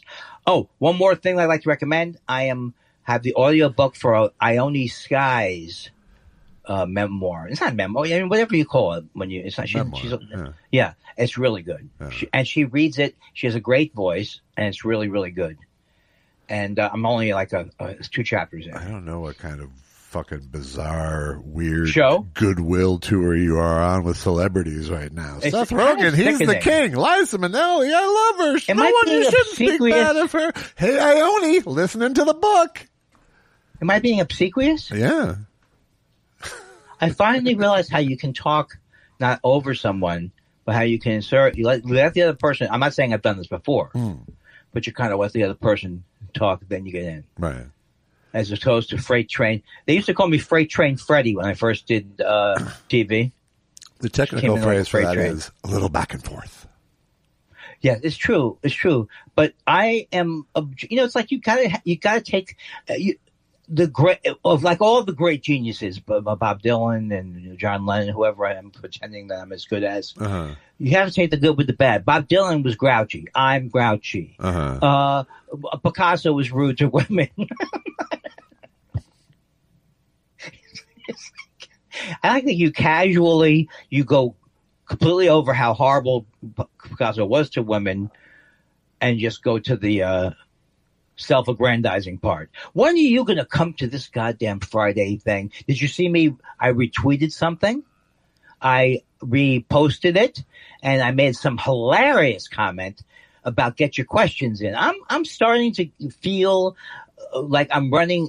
That you get 80% of me when I'm here now. Sometimes, 60% through a fog haze from last. What did I take last night to go to sleep? I'll take indica. That's me downing, guzzling indica. Tincture. Yeah, tincture. I'm having trouble sleeping. What should I take an entire bottle of? Glickle. True. Don't make me start saying true that. No, please don't. Let's go to questions instead. It's time for questions. What do you want to know? We love your questions so much. It's half our show. Half our show. Oh, you got it. Hey, I'm telling you, I don't know if you can hear me now because we're in the transition, but you're doing a fucking great job this week. Well, I'll keep that gold. Yeah. How long is it? Do we have to talk before we go back in? Just stretch a little more. Okay, it's a little more. I heard. Did you see that redhead at the pavilions last week? I can't think of any. First of all, I've never called anybody a redhead. You mean Lucille Ball? What do you mean a redhead? Okay, maybe she was a brunette. And we're back. Sean Jinx says, I literally can't believe how overused the word literally is getting. I overuse it. Most of the kids I hear using it couldn't define literally if you literally open the dictionary to the right page. Literally. Hey, look, figuratively it out, buddy. Figuratively it out. It's a joke. It's a wordplay. But as early as the 1980s, our friend Frank Conniff was punctuating jokes with literally. But he also was the king of sarcastic things, like saying, I love the TV show Friends. I have friends that age. And he was very good at, you thought he was just sarcastically slamming things. Yes. And continues to this day. Yeah, he's hilarious. J. Hendrick Ecstatic. I think I said that right. 1, is it cool to still like Steely Dan? 2, what if James Mason recorded a Shatner-esque cover album of Steely Dan songs? What might that have sounded like? Okay, I fucked up. I started to go off on the first one. Is it okay? I started thinking, what was the second part of the question? Well, you just deal with the first part first. Okay, no, Steely Dan is in my opinion, is a fantastic, one of my favorite groups, and I love everything about them except that they're overexposed, and I can't. In other words, you can't. I listened to them once selling stereos. I listened to Don Fagen. I listened to some of these songs a million times, and they got overplayed on FM radio, wherever they were overplayed, or at parties or whatever. And so you can get tired of some of them, but the argument that they're not amazing. But this overexposure all took place 50 years ago. Well, this question is dated. Well, but it's not. It's saying it's actually very much in present day. But when it asked, is it still cool to listen to Steely Dan, to like Steely Dan? I think but it was never cool. I guess I didn't answer the first part. It's been considered uncool by a lot of people. It's popular now to say that they're just bullshit. That's a popular. So it's not cool. It's never been cool to love them. Come on, Josh, just answer it or don't answer it or kill me, shoot me, or kill my mic. I'll answer my half with, California tumbles into the sea. That'll be the day I go back to Annandale. I tried to warn you about Gino and Daddy G, but I can't seem to get to you through the U.S. mail. The second part of the question was something to do with James Mason. Dan Marsh asks, hey guys, a couple of shows back you discussed the phases of George Carlin's career. What are the phases of your career? Oh, that's really good. My career was singer, songwriter, guitarist in 1978 who couldn't tell that it was over. Then there was young comedian struggling. I don't know. I don't think I've ever had a particularly great stage. First of all, I don't want to be the person who does this. Let this be left to the historians, Josh, or the people. I don't say I'm the greatest comic of all time. Let the historians and people like you say it. And that guy, Flip Orley. Not Flip Orley. Who's the guy who writes the books? His name is not Flip. Cliff Nestoroff? Yeah. That is not Flip Orley. No. And he knows. The funny thing is, well, not that funny, but Cliff Nestoroff knows who Flip Orley is.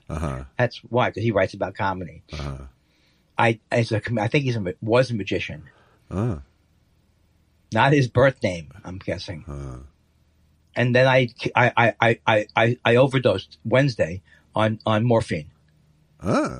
Yeah, so I couldn't continue in that vein. Yes, first of all, did you know that you can't smoke Adderall safely without it? First of all, listen. Did you know that you can do 60 milligrams of, okay, here's the thing. Susan got mad at me because I did 60 milligrams of Adderall. Who's the Soupy Sales? Are you doing the Soupy Sales guy? Who's that guy? I don't know. I didn't watch Soupy Sales. Oh, he had, Okay, you didn't watch Soupy Sales. You know everything else from show business. You know about the Wright brothers and their first movie. It's not like Soupy Sales went into syndication. It's not like it's not like you don't throw around Lumiere a lot. John Dunbar says, with the NBA regular season winding down, I wonder if it would be uproarious or too torturous to hear Josh explain the play-in part of the postseason to Andy. I wouldn't mind it. What do you mean the play-in part of the play-in tournament? Let's do it. No, what do you mean it's not part of the postseason? It is. Okay. Please, if you don't tell me now, I'll never know. It's true. That would be okay, though. Yeah, you would go for the listeners. This part's for us. In the postseason schedule for the NBA currently, the top 6 teams in each conference are assured a spot in the playoffs, the 1 through 6 seed. The 7 through 10 seeds have to have a play-in tournament in order to get the final 2 spots in the playoffs. So the 7 and 8 play each other. The winner of that game gets the 7th seed. The loser of that game plays the winner of the 9-10 seed to see who gets the 8th seed. Okay, now I'm not going to be able to repeat this back to you, but I think I did get it. And so my question is, does that mean the Knicks don't have to play in this, right? The Knicks are locked into the playoffs. Good. I don't want them to be in the thing. And are they like the wild card in baseball, one game? They are one game. I mean, no, they're not. Yeah, if you're the 9 and 10 seed, that's a must-win game. The number 8, the loser of the 7 and 8 game, gets 2 chances to get in. I get it. Okay, but it is quick. It's not 3 out of 5. It's not 2 out of 7. No, it's 1 game each. Cool. Well, thank you, Josh. I want to thank Josh and Josh's explanation. It was neither torturous nor hilarious. And it was brought to you by the Jews, annoying people for thousands of years. Who have a strange affinity for basketball. Yes, they do. Like, who's the most famous of all of the famous Jewish basketball players? Who's your favorite? It's Woody Allen. You're thinking about trumpet players or something. No, Jews love basketball.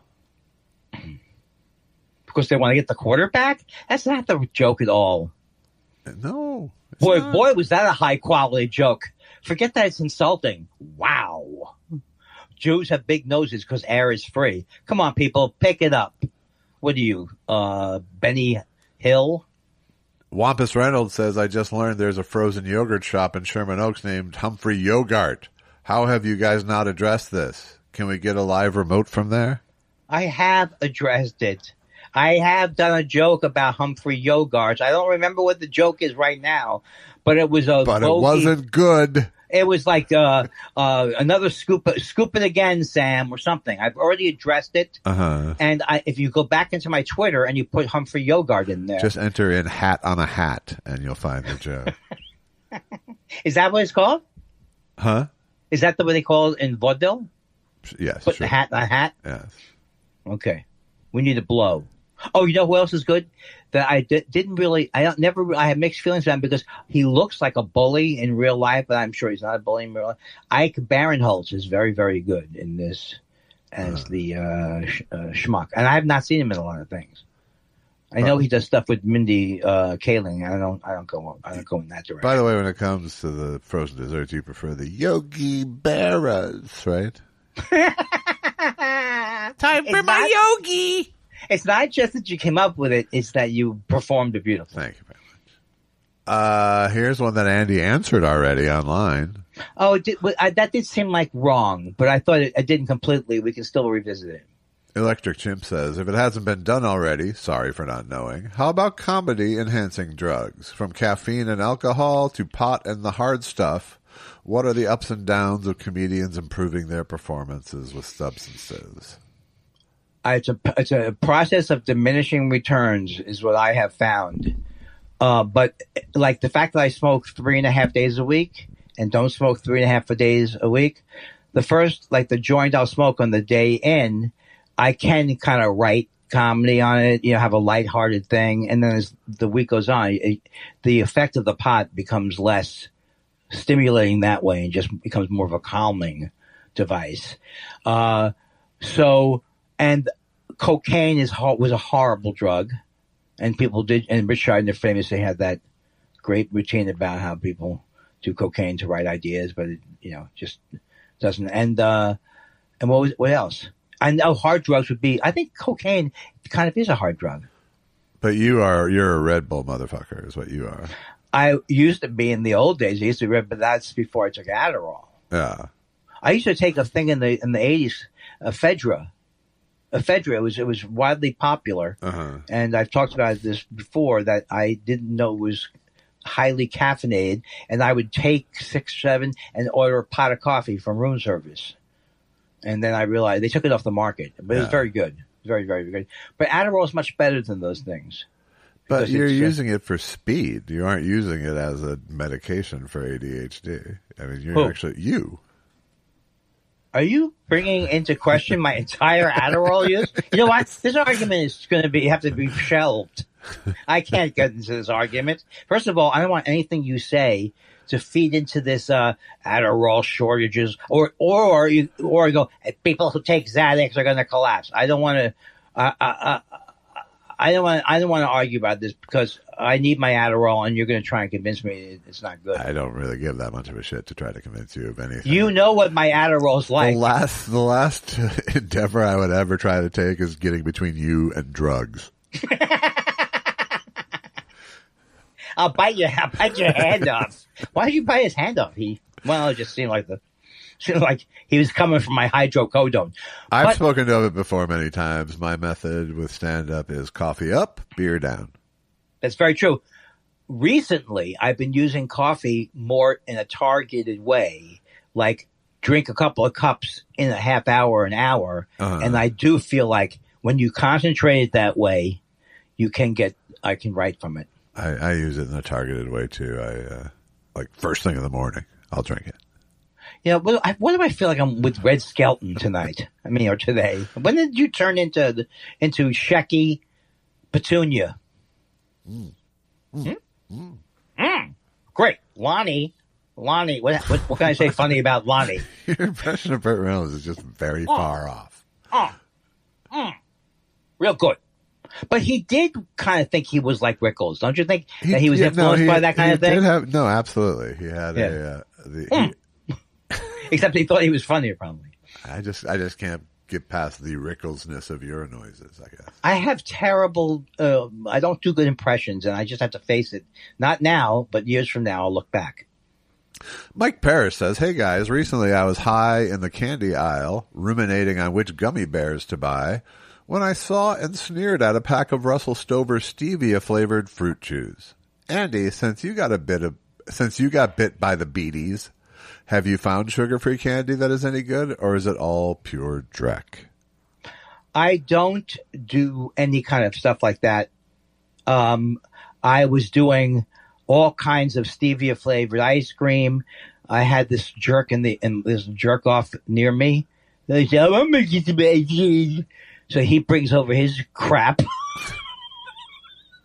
No, I have not. I don't like ice cream the way it is with either carb loaded. It's asking candy though. Candy is the question. Yeah, so I don't eat any. I don't eat any candy. No candy. Zero. I mean, I'm not saying if I won't have on Christmas. I eat C's balls. I asked my doctor, Dr. Sang, I said, can I on Christmas have C's balls? And he goes, how old is he? So what I prefer to do now, Josh, what I prefer to do now is every once in a while, like if we go out for a romantic dinner, which we did, I'll have dessert. And I won't have a crazy sweet dessert, but I'll have dessert. And if I drop dead because of it at 83 instead of 85, who cares? Yeah. You know, it was worth it. But if you ask me when I'm 83, I'm like, it wasn't worth it. Get that butterscotch pudding. Kids, listen to me. Don't do pudding. Kids. Don't do it. Stephen Chaotic Neutral says, so I host trivia at a college bar, and here are some of the things that I've discovered young people don't know. The band Dave Grohl was in before the Foo Fighters. The theme song to Rick and Morty. The name of the guy that killed Hitler. Good news, they also have no idea who Adam Sandler is. Wait a second. Some of these are trick questions. Hitler killed Hitler if you could buy the story. Right.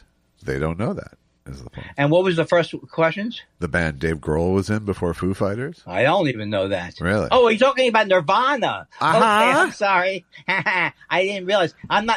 Tell them I'm not as stupid as that, not knowing that Nirvana. He has long stupid. I don't know what band Paul McCartney was in before Wings. I don't know what band he was in after Wings. Get it? Okay. Yeah, that was an insight that because my wife has been teaching college for the last decade plus, she would often come home with reports of things they don't know. Right. And some of those things, some of them are jaw dropping, and some are unimportant. Right.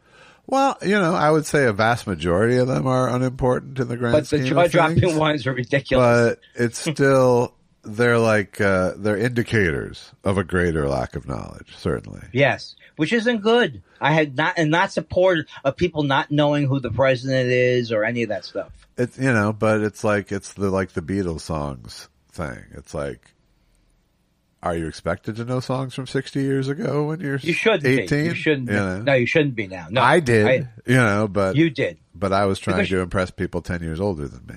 That was your MO. Everybody saw that coming. I'm Josh Weinstein. I'm 5 years old. Can I play at the club? Josh, come on. Very funny stuff. So, have you ever been playing with your school boy? Yeah. Have you ever been playing with your Legos? I don't come to your job and knock the dicks out of your mouth. No, don't do that. What? I just want to be. That is not I'm appropriate. just one of you. You have to take this out. Okay, fine. I'm not responsible for it. I don't support a lot of the things you do or say. No, I don't feel supported, if that helps. But if you do want to buy another cup of Kapakupi, go to kapakupakipi.com and buy us. A lot of people think, oh, I'm going to buy a cup. That's not what just because a cup is whatever, you're supposed to buy 10, 15, 20, 30 cups, unless you're cheap. Sorry, I'm steamed. You're supposed to buy us a samovar full. Is that a sword? It's not, no. Oh. It's a vessel? Huh? A vessel? It's a large vessel, yes. You're thinking of a scimitar. Oh, so it's not those things that they have tequila in now that you can buy. No. Okay. Because people go to the parties, you go, look at my tequila. It looks like the statue of David. Kind of turned into a Catskills comedian. I am. I knew I always was, but it's coming out. I think you're more like a Catskill audience member. Josh, can you back me up? I am driving Susan crazy now because I brought something to her attention that I'm hoping not to bring to your attention, but there's mostly there's no drums anymore on, like, if you're watching music for a reality show.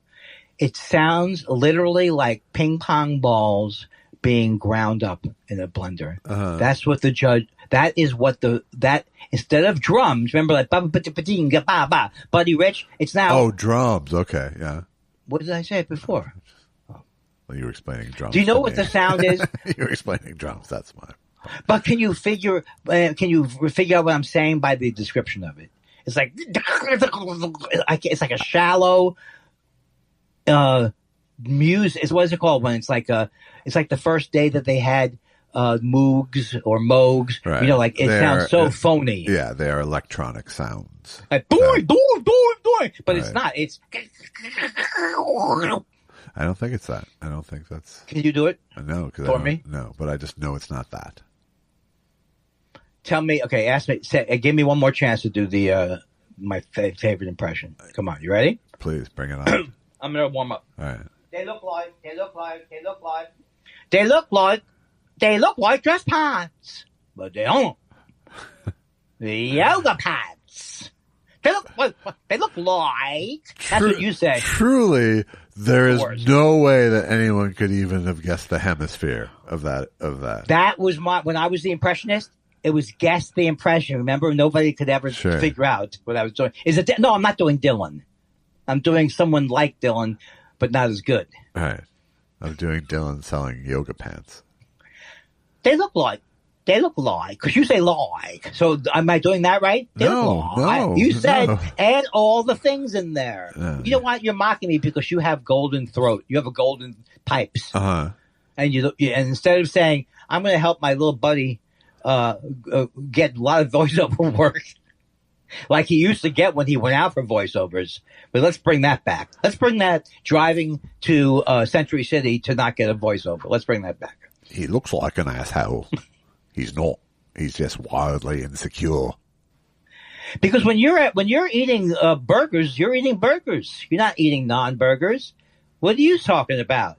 I like the burger. What was I thinking? I was thinking every commercial would be like, it's perfect, Peter. What's that one? That famous one? The guy who talks fast. It's perfect, Peter. Pittsburgh's perfect. The American Express guy, and he talked very fast. Johnny Machida? Yeah, how's it go? I can't do it. He had a very specialized skill. You look like an Right, asshole and that's trying. I thought there would be a lot of a big market for Jewish voices, overly Jewish voices with a anachronistic sound, if that's the right word. Uh-huh. Tree Pahara says, hey, Andy, you and Susan should start a morning political show and call it Morning Jew. And, it's like, I think even if I'm 100 years old, and I'll still be tickled by anything that ends with Jew.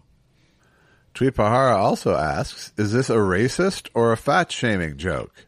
Saw a very overweight black man lecturing someone about racism very excitedly. I thought, calm down, Malcolm 3X. Yeah, I just don't think it's good to do that. Bad. Yeah, it's just a bad joke, first of all. Yeah, you don't go. It's like there's so many different things to make fun of that you can use that you don't want to go where someone's going, what is that? Is he putting down Malcolm X? What is that? Yeah. But what's nice about the setup is it prepares people for racism. What's the setup again? I saw a very overweight black man lecturing someone about racism.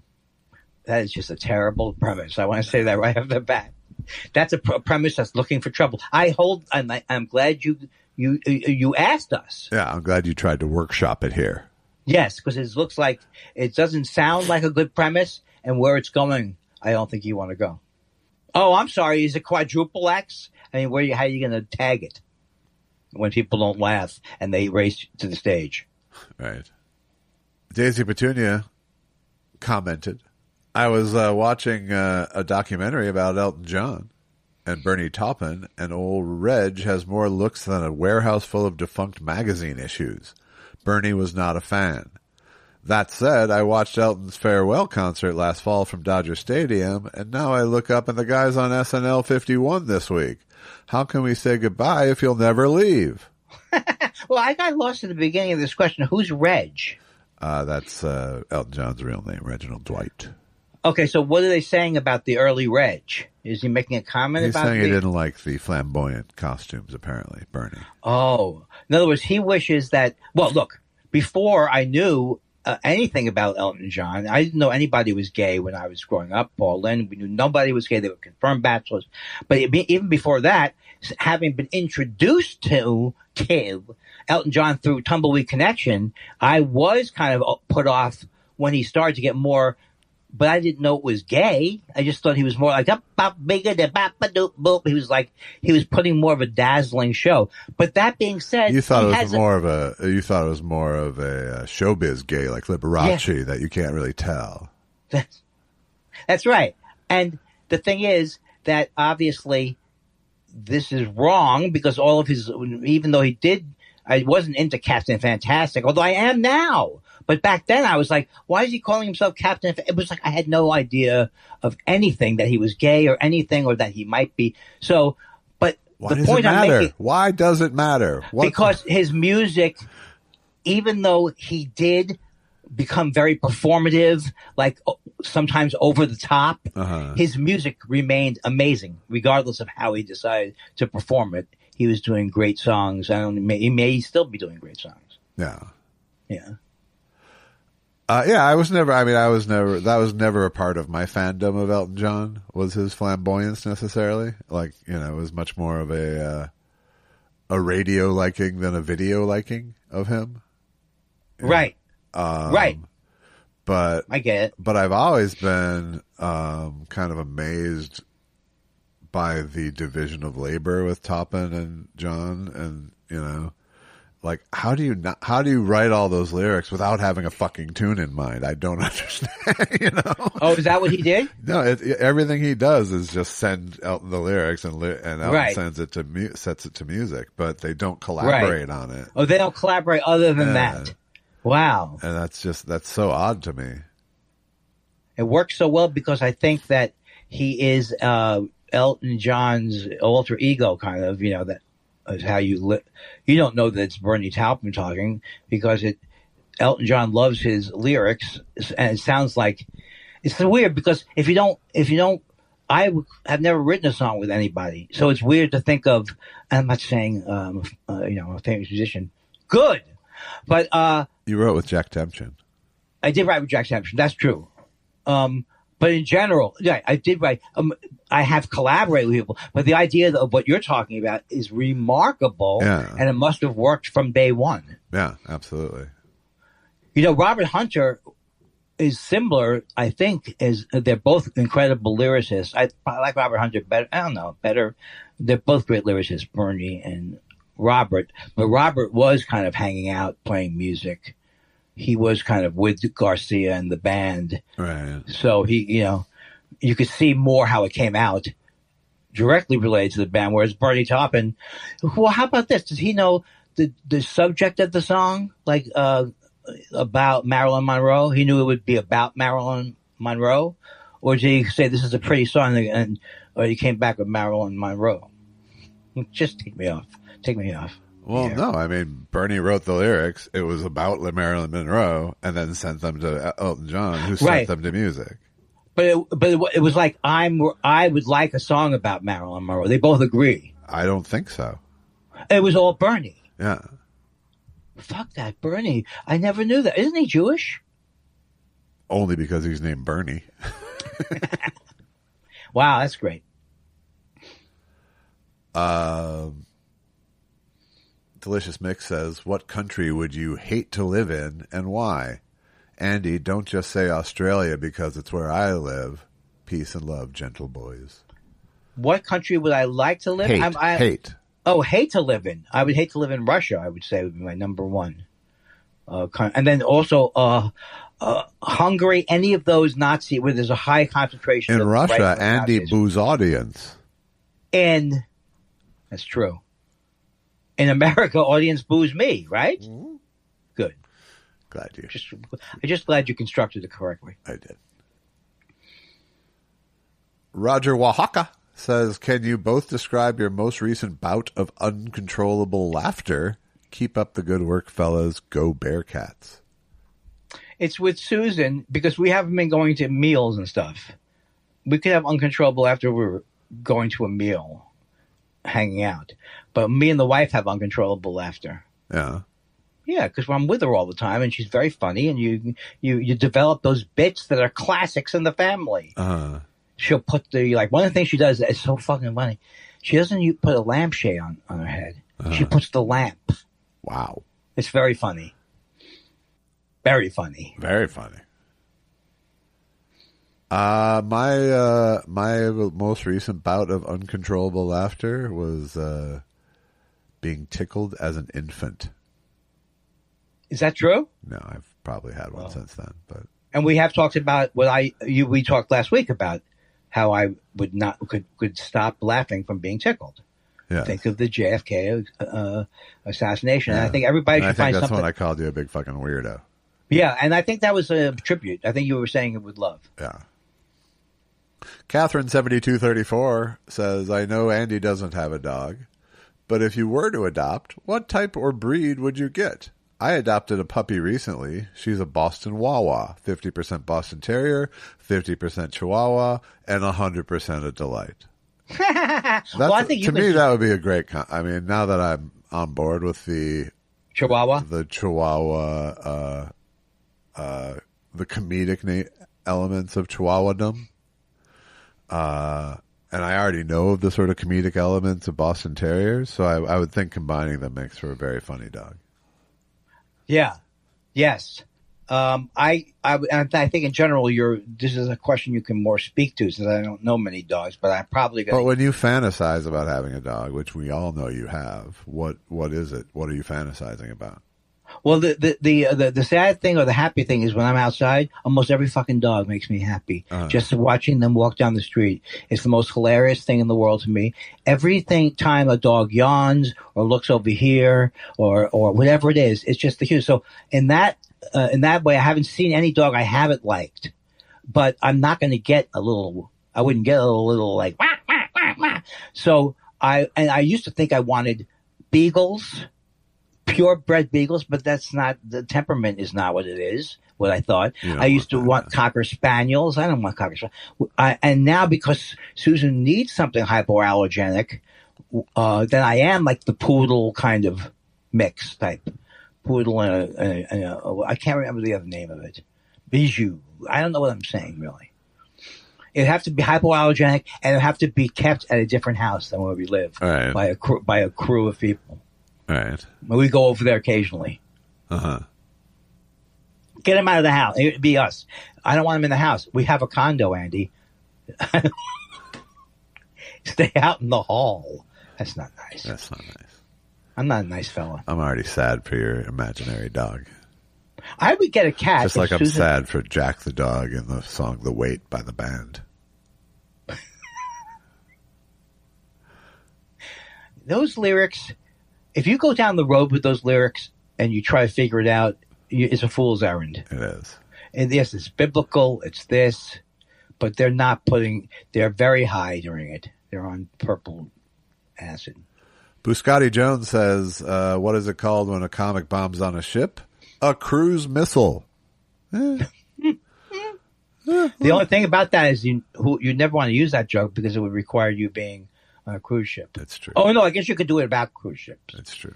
You could just do it from shore. From shore. Do it from shore. And finally tonight. And finally.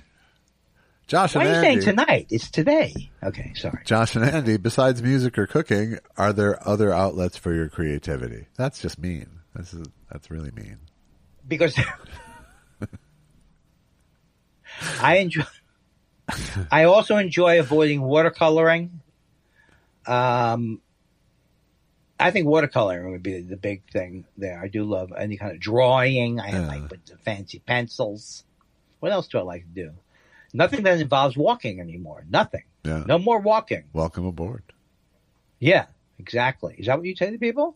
Yeah, you've never walked. I didn't walk. Because of the pain. Exactly. Of your marriage. How dare you, sir? Too much information and not for the right reasons.